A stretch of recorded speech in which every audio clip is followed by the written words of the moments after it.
Hello and welcome. We're Dave and Kay, owners of DKTCG Cave, and welcome to our DK Pod. This is a place where we sit here, talk about Pokemon business, trading cards in general, market, and just sit here and chat about it. So sit back, relax, grab some popcorn, and enjoy. Recently, we've made some pretty big decisions going forward with our business. We've been making a lot of business decisions that are kind of like all in. All back to back to back. Yeah, nonstop. And we have to practice what we preach. Mm-hmm. Recently, we really kind of figured it out that we have to stick to one thing, one platform, and try to be a master at that. And why is that? Because we're just doing too much all at once. Like we are doing a website. We are doing Patreon, which we're not stopping Patreon. But let's talk about the website. The website. You just brought that up. Yes. So we have a lot of different things going on, but our website, we spent, weeks kind of figuring it out and going towards that plan because I think people should understand why we did that in the first place. Mm-hmm. When we started this year, hey, we're going to be on Whatnot all year. We're going to run singles and we're going to do everything. Yeah, that's the OG plan. That's the OG plan. And we got off the course. That's the issue. Very quickly. If you think about it, very quickly. So why did we get off course? Like, tell people why, like what was the hiccup that was like, hey, this was your plan. Why did you what was the adjustment we had to make and why? Okay, so when we started in January, we started January 3rd. We were doing singles, but we were running lots, very large lots. So we were running through our singles inventory very quickly. Yeah. And by the time that February came around, we had to completely switch it up. So we went the game route. We started ordering a ton of Japanese product. Well, we were ordering a Japanese product in the beginning of the year, just in general. Yes, but February, I do feel like we definitely amped it up. Yes, we just completely switched focus because we were pretty much out of singles. We couldn't sustain ourselves that way. We ran out of singles. Yeah. So we had to go an alternate route. Mm-hmm. Our little Candyland trail. Yes. So we started doing roll for rares, which was super awesome in the beginning. It was very successful, I would say, mm-hmm. for a game. It was something completely new. It was fresh. We were well before we start going into the games mm-hmm. and what we did, we were doing singles 4 times a week. Yeah. And not only were we doing, just so people have a little bit of backstory, mm-hmm. We were doing 4, even 5 times a week sometimes, mm-hmm. right? I would go to a show and come right back from a show saying, I just got some inventory. Yeah, in the beginning of April, we were even like pushing it that way. We were doing those like what not promoted shows, and then on top of it, like our regular scheduled shows. Mm-hmm. So I do remember it being at one point like 5 days in a row, 5-6 days in a row. With that being said, we were under the impression that you had to compete with the big dogs, which, let me tell you, you already know that there are some streamers and groups out there that literally take shifts. Like, hey, this person's coming to relieve me, and they're almost 24/7. Mm-hmm. So we were under the impression that we had to stream a lot. Mm-hmm.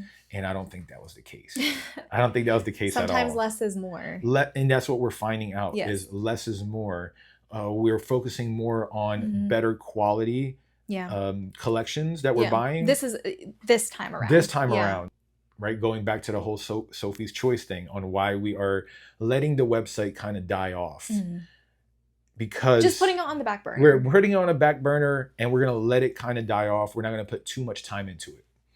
Because we really want to focus sourcing. We have mm-hmm. to source like a mofo, mm-hmm. and it's so hard to find good collections, and that takes time.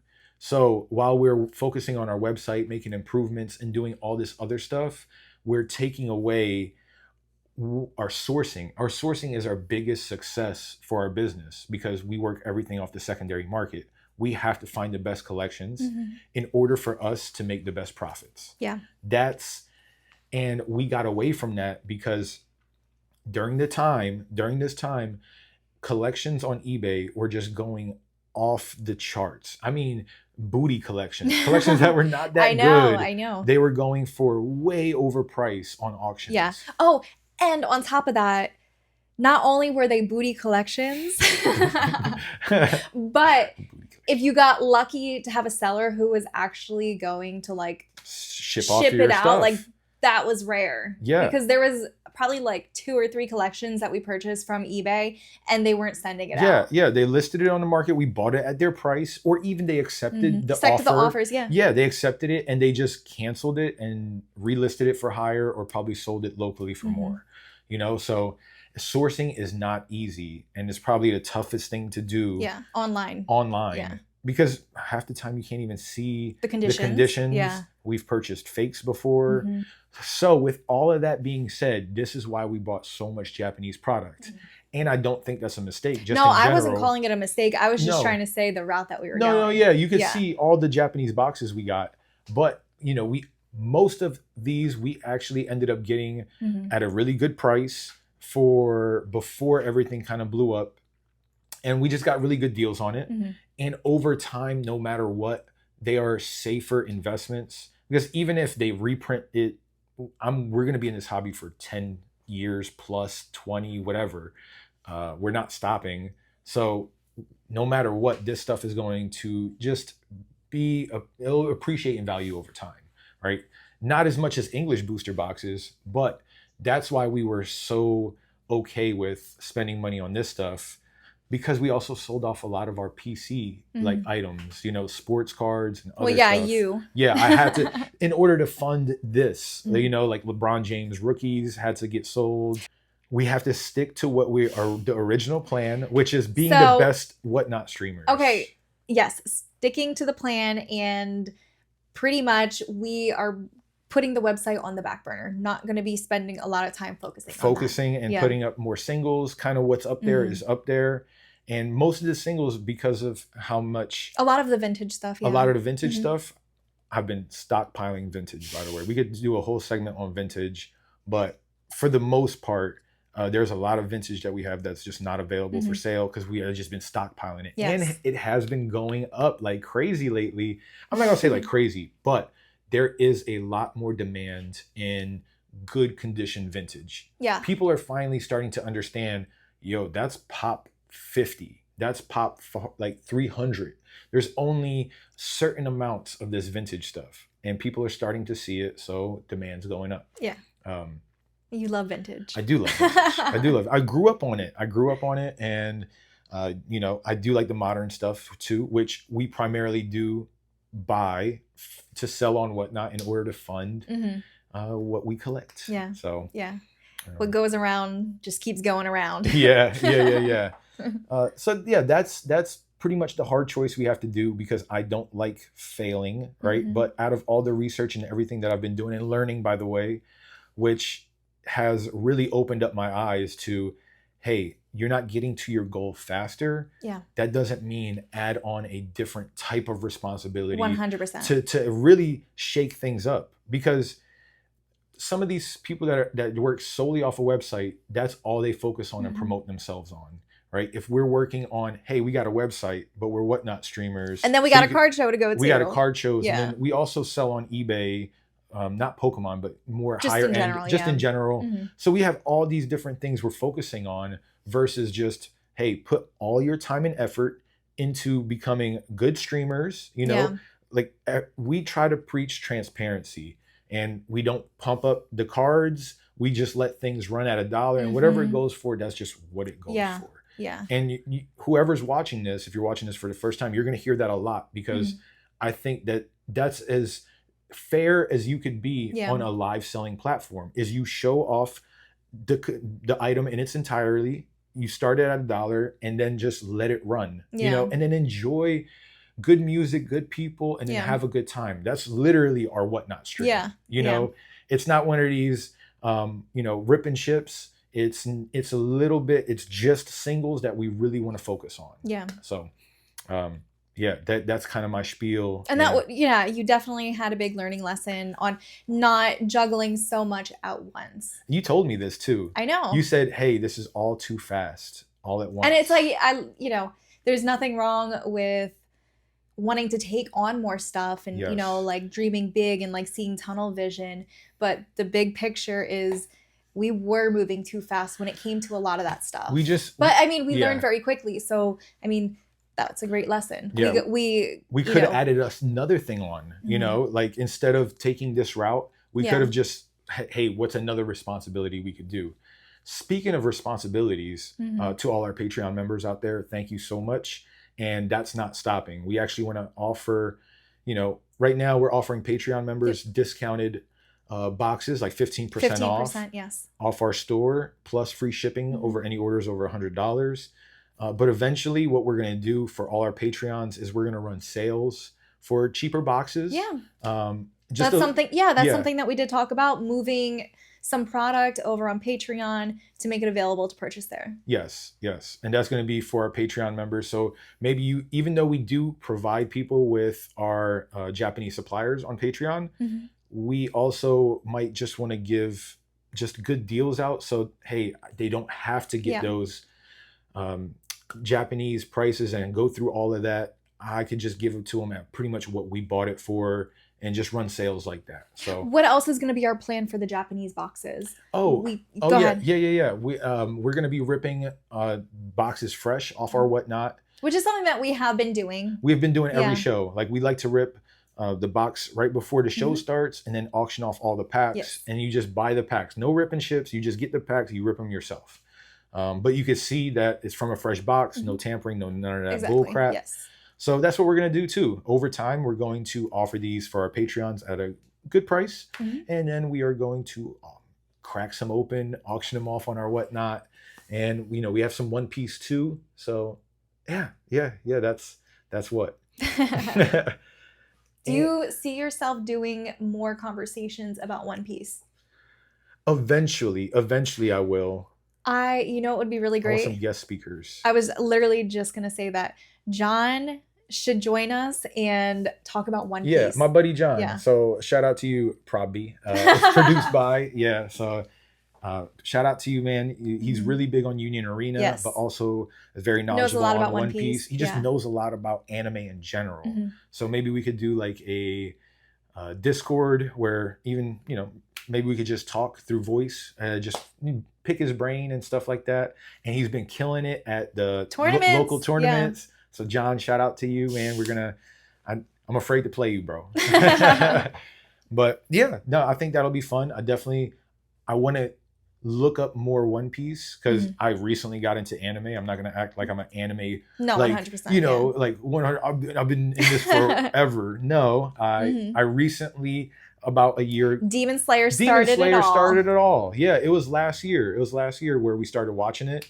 And I was like, this is so good. Like, I cannot believe I didn't watch this. Yeah. And it hooked me. I'm watching JoJo, Bizarre Adventure now.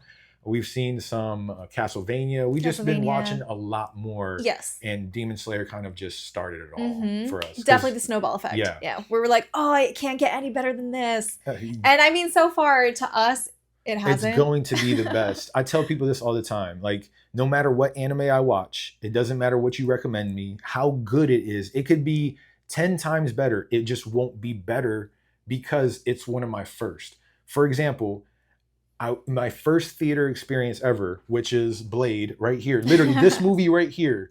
No Marvel movie will ever be better than Blade. Because when I was 8, I went to go see this as an 8-year-old kid. Seeing this in a movie for the first time ever, it was just one of those experiences that I'll never forget. So that's kind of how Demon Slayer is for me. Doesn't matter how good the next animes will be. This is what hooked me in the first place. That's the first high you'll always chase. You know what I mean?